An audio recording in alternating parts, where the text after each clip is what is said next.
Gurur Brahma, Gurur Vishnu, Guru Devo Maheshwaraha, Gurureva Param Brahma, Tasmai Shri Guruve Namaha. Dear devotees, Guru Purnima falls on 5th July this year. It is an important event and is celebrated by all the Hindus. A guru is absolutely necessary for every aspirant on the spiritual path. The aspirant who is under the guidance of a master is safe from being led astray. Association with the guru is an armor to guard him against the temptations and unfavorable forces of the material world. All the great ones had their teachers. All sages, saints, world teachers, and incarnations have had their own gurus, however great they might have been. Shvetiketu learned great truths from Uddalaka, Maitreyi from Yagnivalkya, Bhrigu from Varuna, Narada from Sanat Kumara, and Indra from Prajapati. Sri Krishna sat at the feet of his guru Sandipani. Sri Rama had sage Vashishta who gave him spiritual advice. Jesus Christ sought to be baptized by John on the banks of the river Jordan. Likewise, Sri Shankaracharya, Sri Ramanujacharya, and Sri Chaitanya Mahaprabhu also got advice from their gurus. And in our own age, Sri Ramakrishna learned spiritual truths from Bhairavi Brahmani and Totapuri. Sri Ramakrishna was asked once, "Is a guru necessary? And who is the guru?" He explained, "God. Satchidananda is the guru. Human gurus are the conduits of this supreme source." After the human guru passes away, be sure the guru doesn't leave us. When he leaves body, he becomes more cosmic, more universal. He becomes a part of the Ishta. Swami Vivekananda said that the minimum qualification of a guru are: first, he must be sinless; second, he must know the spirit of the scriptures. He need not be a great scholar, but he should have insight into the disciple's nature and thus be able to recommend proper solutions to spiritual problems. Third, he should be without any worldly motive, keeping the good of the disciple as his main purpose. Therefore, the human guru should be ethical and never take advantage of the disciple. Highlighting the characteristics of a guru, our scriptures say, "Shotriyo avrijano akamahato yo brahma vittamaha." Sri Ramakrishna has declared that the disciple's relation with the guru does not end with the physical death of the guru. In his subtle body, the guru continues to guide and look after the disciple. Many of the direct disciples of Sri Ramakrishna have gone on record that they continue to have communication with Sri Ramakrishna to the end of their own lives. To give an example, Swami Brahmanandaji used to ask his sevaks to consult the almanac to fix a day for his departure from a center at which he was staying. But strangely, he would not start on that day. One auspicious day after another would be fixed, and yet Maharaj would not like to start. When he was questioned about his strange procedure, he revealed that only after getting Sri Thakur's permission would he start. It was not the almanac, but the Guru who fixed this auspicious date.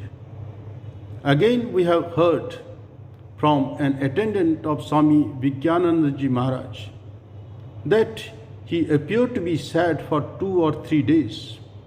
When Sevak humbly asked Maharaj what the matter was, he was thrilled by Maharaj's revelation. Vijnanandaji said, "I don't know why Thakur has not been appearing before me and talking to me these 3 days. What a revelation!" Sri Ramakrishna and Vijnan Maharaj were in the habit of daily communication. Swami Vivekananda, Holy Mother, and many others have confessed that Sri Ramakrishna kept close touch with them long after his Mahasamadhi. In fact, Swamiji kept postponing again and again a decision about his taking part in the Chicago Parliament of Religions, till he got the green signal from Sri Ramakrishna. At the Parliament of Religions, it was his Guru's prompting that enabled him to deliver that famous speech that has passed into history. Later on, Swamiji said several times in America that he could not take even a single step without the command of God. Another incident I want to share with you.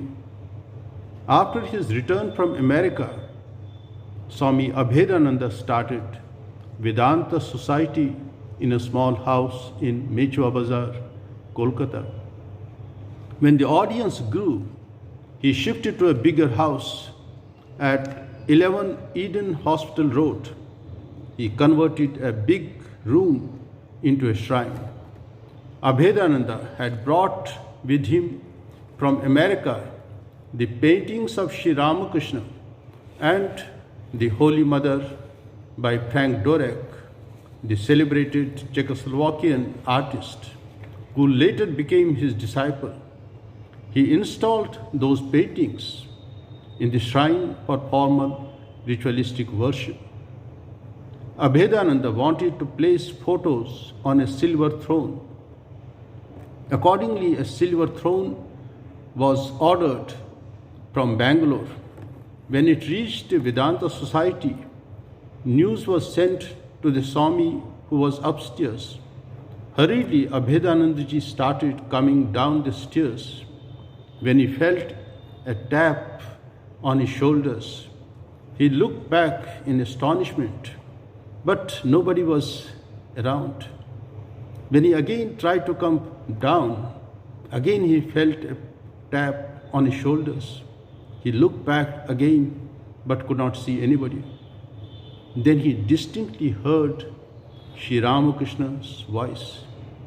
"Don't you know I can't tolerate metal? If you place me on a gold or silver throne, I will leave this place." Swami Abhedananda was wonderstruck. Immediately he sent back the expensive throne and made a new wooden throne for Sri Ramakrishna. Like this, Sadguru always keeps an eye on the disciple and guides him in day-to-day life. It is on the firm foundation of faith, humility, and truthfulness that the disciple's spiritual edifice is built. Now see what the Guru does with Satyakam in the Upanishad. Instead of giving him formal lessons, the Guru asks him to take a batch of cows and bulls to graze. He is to return to the ashrama when the cattle have multiplied to be 1,000 in number. Without a word of protest, Satyakam leaves the cattle out of the ashrama and, taking them to the green pastures, tends them diligently. He gets merged in the nature all around him. The natural entities like bull and fire impart him subtle spiritual truths. When the cattle have reached the 1,000 figure, Satyakama returns to the ashrama with them. On seeing him, the Guru exclaims, "Your face shines like a knower of Brahman." Satyakam had realized the ultimate without any formal instruction from the Guru. But don't think his Guru was indifferent to him. Guru was having remote control over the Shishya and was paying minute attention to the disciple's progress.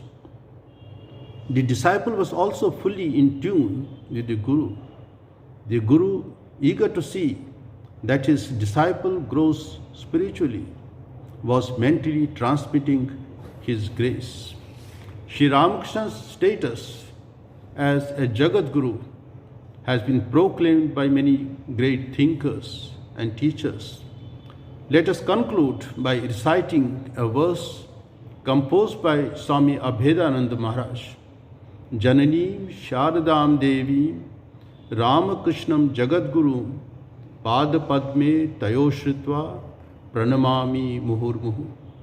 Taking refuge at the lotus feet of Mother Sharada Devi and Jagadguru Sri Ramakrishna, I salute them again and again. Hari Om Tat Sat.